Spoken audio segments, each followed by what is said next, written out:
Assalamualaikum and good day everyone. I am Lynn Shahera Aloha Alpa and I will be going to discuss about the brain and its function. So the brain is a crucial organ in the human body. Bakit? Dahil ito yung organ na critical sa katawan ng tao dahil ito yung kumokontrol sa lahat ng mga function ng katawan. So in short, the brain is the center para kontrolin ang katawan. Dahil kapag hindi ito gumagana ng maayos, maaaring magkaroon ng malubhang problema sa kalusugan because it helps us to achieve our goals, interact with others, and succeed in daily life. So we already know what the brain is. Now we will know how much does the human brain weigh. So when you're born, your brain weighs about 1 pound. Then throughout childhood, your brain grows to about 2 pounds. And as an adult, your brain weighs around 2.7 to 3 pounds. But depende pa rin ito sa kasarian and body size ng isang tao. So the next is, what are the bones and tissues that protect our brain? But before that, bakit ba kailangan protektahan ang utak? Because ito nga yung kumukontrol sa katawan. And ang utak kasi is madaling masira. And kahit isang malakas na pagkabunggo is maaaring magdulot ng pinsala sa utak. So we have here the cranium, which is made up of bones that are come together to form a sturdy case inducing and supporting the brain. The cranium consists of several major bones: the frontal bone, parietal bone, and the occipital bone, along with other bones that form the jaw and facial structure. But hindi lamang natatapos yung protection sa brain dahil sa loob ng cranium, mayroong mga tissues na tinatawag ng meninges. The 3 layers called the dura mater, arachnoid, and pia mater. So first, we have dura mater. So ito yung pinakamalakas at pinakapanlabas na layer ng utak. And ito yung makapal and matibay na protection para sa utak at spinal cord. Second is the arachnoid mater. So this is the middle layer which is nasa ilalim ng dura mater. So ito ay isang manipis and malambot na layer na may mga maliliit na espasyo na puno ng cerebrospinal fluid or CSF na tumutukoy sa pagbuffer sa utak at spinal cord mula sa mga shock. So ang CSF is likido siya na pumapalibot sa utak and spinal cord para protektahan ang mga mahalagang organs mula sa mga injury. And the last one is the pia mater. So ito naman yung pinakamalapit na layer sa utak at spinal cord. Ito ay manipis at malambot at mahigpit na nakadikit sa ibabaw ng utak at spinal cord. So kasali ang mga maliliit na blood vessels. So let's proceed to the main part of the brain. We have here the cerebrum. So this is the near part of the brain and ito yung kumokontrol sa ating pag-iisip. One of the examples, the decision making, which is ang paglutas ng mga problema natin. So dito rin nagmumula yung mga kakayahan natin magsalita, umintindi at sumulat, katulad ng ginagawa ko ngayon. So ang emotion din tulad ng anger, masaya, malungkot, natatakot is pinoprocess din ni cerebrum.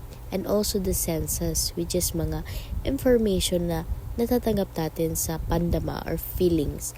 So, we have also the pandinig, paningin, etc. And cerebrum is may 4 na lobes na matatalakay din natin mamaya. So, ang next is cerebellum. So, this is the control center. Pinapamagatan din siyang control center ng ating katawan na nag-aayos at nagko-coordinate ng ating mga galaw.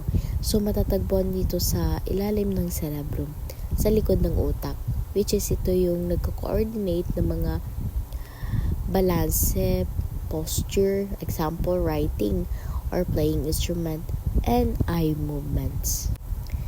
And the last one is the brainstem. Ito naman is yung kumukonekta sa utak, sa spinal cord, at kumokontrol sa mahalagang buhay na pag-andar tulad ng heartbeat, paghinga, presyon ng dugo. So, ang brainstem is kumokontrol sa mga basic function ng katawan na kailangan para mabuhay. Tulad ng paghinga, na kung saan nagbibigay daan sa'yo na huminga ng hindi mo iniisip. Next is the brainstem. So, this is the base of the brain that connects to the spinal cord. It controls essential functions like breathing, heart rate, and sleep. So, it has three parts: the midbrain, the pons, and the medulla oblongata. So, let's proceed to the cerebrum lobes. So, ang bawat lobe ng cerebrum is may kanya-kanyang special na tungkulin at responsibilities sa utak. So, ang pagkakahiwalay ng mga utak sa mga lobes ay para tulungan na i-organize at i-specialize yung iba't ibang functions sa utak. So, narito ang mga dahilan kung bakit mahalaga ang bawat lobe. Si frontal lobe is the largest lobe in the human brain, and it plays a crucial role in various cognitive functions. So, it is responsible for planning and decision making, which has helped us to plan our actions, set goals, and make decisions. And also the personality and behavior. It includes our ability to control our emotions and impulse, and so more. And the next one is the parietal lobe, which is it plays a crucial role in processing sensory information, especially touch, temperature, pain, and spatial awareness. In essence, the parietal lobe helps us to perceive the world around us and interact with it effectively. Next is the temporal lobe, which is a major part of the brain. It is located in the sides of the brain, roughly behind the ears. So here's some of its key responsibilities. Number one is auditory processing, which is responsible processing in auditory information such as sound, speech, and music, which is tinutulungan tayo ni auditory or temporal lobe na intindihin or interpret kung ano yung naririnig natin sa labas. Dito rin yung memory formation, which is tinutulungan tayo na i-consolidate or in short-term memories into long-term memories and recall them later. So, ang next is language comprehension, facial recognition, and emotional processing. And the last one is the occipital lobe, which is the visual processing center of the brain. So some of the responsibilities of the occipital lobe is the visual perception, such as recognizing objects, colors, and shapes. Next is visual attention. Help us focus our attention on specific visual stimuli. Visual memory, visual imagery, and damage to the occipital lobe can lead to visual impairments such as blindness, difficulty recognizing of objects, or problems with visual attention.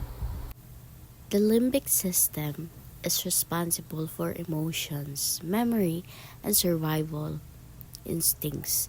Its key parts include the amygdala, which processes emotions like fear and pleasure, and the hippocampus, which helps form and recall memories. It also includes the thalamus for sensory processing and the hypothalamus for regulating hunger, thirst, and hormones.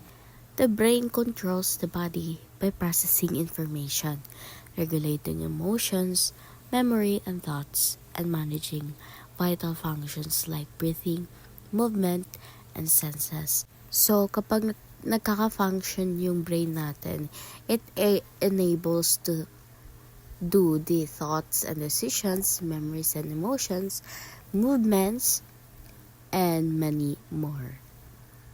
So that's all. Thank you for listening